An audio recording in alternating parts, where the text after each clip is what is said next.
The rain had been falling steadily all evening, turning the highway into a ribbon of wet asphalt that reflected the taillights ahead. Robert Mitchell adjusted his rear-view mirror and loosened his bow tie. The charity gala had run late, and all he wanted now was to get home, pour himself a glass of scotch, and forget about quarterly reports for one night. At 58, Robert had built Mitchell Industries from the ground up. He'd earned his success through long hours and tough decisions. His salt-and-pepper hair, now slightly disheveled from the evening's formalities, gave him a distinguished look that matched his tailored tuxedo. But tonight, behind the wheel of his vintage sedan, he was just a tired man ready for his bed. That's when he saw them. A small figure stood by the roadside, illuminated briefly by his headlights. Robert's foot moved instinctively to the brake. Through the rain-streaked windshield, he could make out a little girl, no more than 7 or 8 years old, wearing a pale dress that clung to her small frame. Her light brown hair hung in wet strands around her face. Robert pulled onto the shoulder, his heart already racing. He'd seen enough news stories to know that nothing good happened on a dark highway at this hour. He stepped out into the drizzle, his expensive shoes squelching in the muddy grass. "Sweetheart, are you all right?" he called out, approaching carefully. The little girl turned to face him. Her eyes were red from crying, but there was a determination in her young face that struck him immediately. She couldn't have been more than 8. With delicate features and a dress, that might once have been pretty, but was now torn and muddy. "Please, sir," she said, her voice shaking. "My mama needs help. She's in the trunk." Robert froze.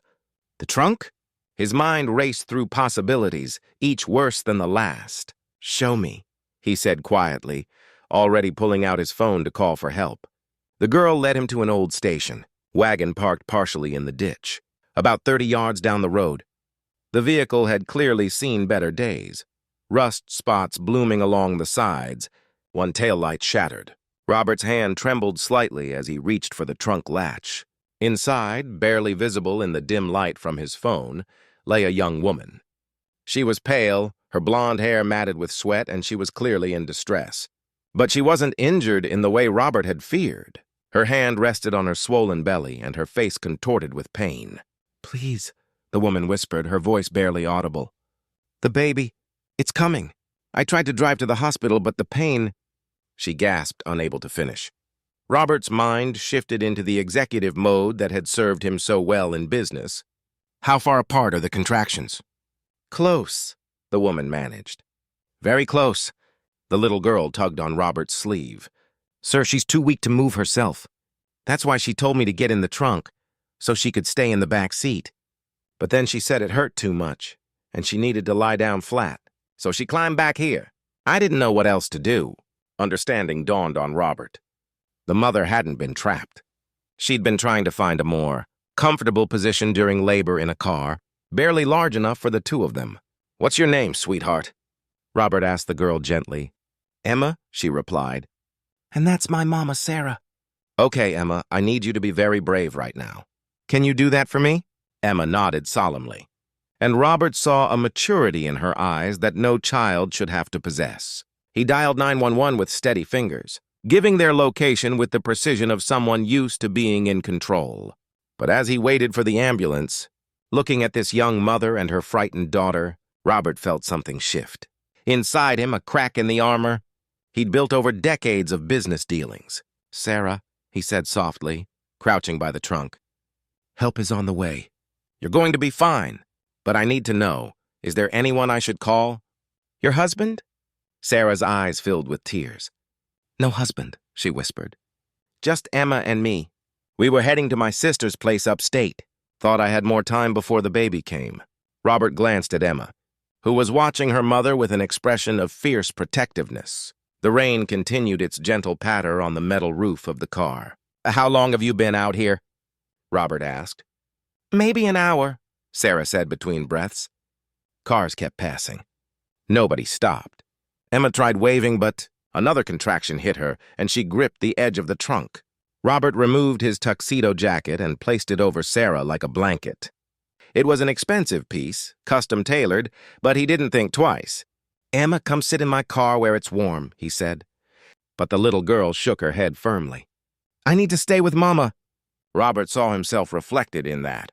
Determination, the same stubbornness that had built his company, now mirrored in a child standing in the rain for her mother. In the distance, sirens wailed. Robert stood between the two vehicles, his white dress shirt now soaked through, and guided the ambulance in with his phone's flashlight. The paramedics worked quickly, professionally. Robert stood back, suddenly aware that his role in this drama was probably over. He was just a man who'd stopped on the highway, after all. But as they loaded Sarah onto the stretcher, Emma turned to him. "Will you come with us?"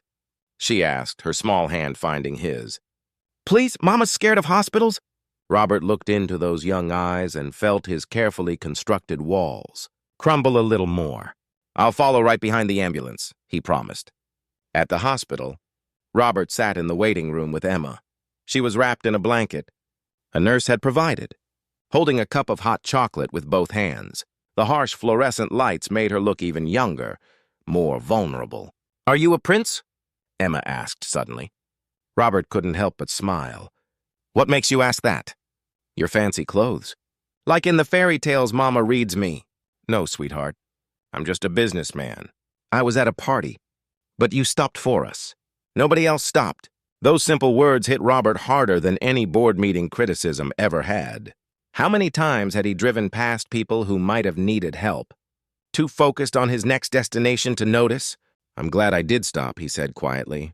"Your mama's going to be fine. And soon you'll have a little brother or sister."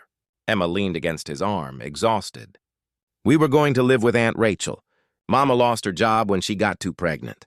The landlord said we had to leave our apartment. Aunt Rachel said we could stay with her until Mama finds work again." Robert listened to this 8-year-old explain their circumstances with matter-of-fact acceptance, and he felt ashamed of every complaint he'd ever made about his comfortable life. Hours passed. Robert made phone calls, first to his assistant, explaining he wouldn't be in early tomorrow, then to his driver, telling him not to worry about the car on the highway. He'd handle it. Emma dozed against his shoulder while they waited. Finally, a doctor emerged. "Sarah Bennett's family?" Robert stood, gently waking Emma. "We're here. She's fine. Mother and daughter, both healthy." Emma's face lit up. "A sister?" The doctor smiled. 6 pounds, 3 ounces. Sarah's asking for you." They found Sarah propped up in bed, cradling a tiny bundle wrapped in pink hospital blankets. She looked exhausted but radiant. Younger than Robert had initially thought, probably late 20s at most. "Emma, baby, come meet Grace," Sarah said softly. Emma climbed carefully onto the bed, staring in wonder at the tiny face peeking out from the blankets. Robert stood by the door, suddenly feeling like an intruder on this intimate family moment. But Sarah looked up at him, her eyes shining with tears. "Thank you," she said simply. "I don't even know your name." "Robert Mitchell." "Mr. Mitchell, I don't know what would have happened if you hadn't stopped. Everyone else just drove past." Robert stepped closer. "How long had you been there?" "Over an hour. I was trying to flag people down, but between the rain and the dark..." She trailed off, looking down at her newborn. "I thought we were going to have this baby right there on the roadside." "What will you do now?" Robert asked gently. "Your daughter mentioned your sister." Sarah's expression clouded. "I'll call Rachel in the morning. We'll figure something out. We always do." But Robert heard the uncertainty in her voice. He left them soon after, promising Emma he'd check on them tomorrow. But as he drove home through the now clear night, Robert couldn't stop thinking about that small family. Sarah's determination, Emma's bravery, and tiny Grace, just beginning her journey in a world that hadn't been particularly kind to her mother and sister. The next morning, Robert surprised himself by returning to the hospital. He found Sarah trying to navigate discharge papers while balancing the baby and keeping Emma from exploring too much. "Mr. Mitchell," Sarah said, surprised. "You came back." "I wanted to make sure you were all set," Robert said, then paused. "Actually, that's not quite true. I came back because I've been thinking about your situation. And I have a proposal." Sarah's expression became guarded. "Sir, I appreciate everything you've done, but I can't accept charity." Robert held up his hand. "It's not charity. Mitchell Industries is always looking for good people. I don't know what kind of work you did before, but I'm willing to bet we have a position that would suit you. Full benefits, including health insurance for you and your daughters. We also have an on-site childcare facility. Sarah stared at him, disbelieving. You don't know anything about me. I know you kept your composure in an impossible situation. I know you raised a daughter brave enough to stand in the rain trying to save her mother. I know you've been dealt some hard cards and you're still fighting. That tells me everything I need to know about your character. Tears slipped down Sarah's cheeks. I was a receptionist. Before I lost my job. Then we'll start you in administration.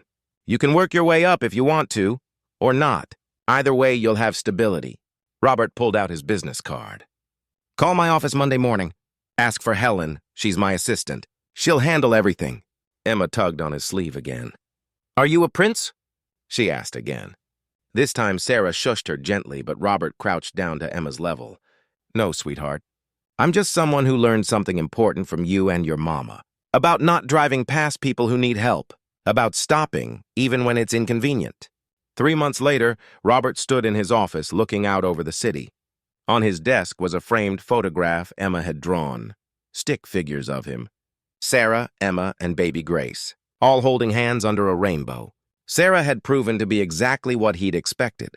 Hard-working, honest, and capable. She'd already been promoted once, to his surprise, but not really. Emma attended the company's daycare, where she'd made friends and seemed happy, and little Grace was thriving. But the real change, Robert knew, wasn't in their lives. It was in his own. He'd started a company-wide initiative to partner with local shelters, providing job training and placement for families in crisis. He'd volunteered at a food bank for the first time in his life. He'd even started carrying granola bars in his car to give to people he saw in need.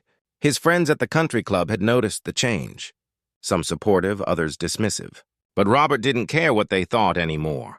That night on the rainy highway, a little girl in a pale dress had taught him what all his business success never could.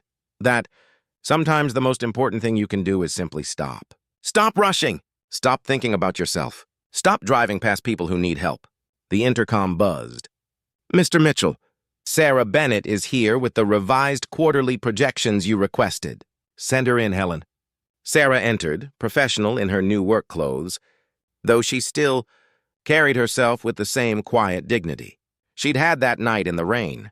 She handed him the folder, and Robert noticed the family photo on her desk through the open door. Sarah, Emma, Grace, and surprisingly, himself at the company picnic.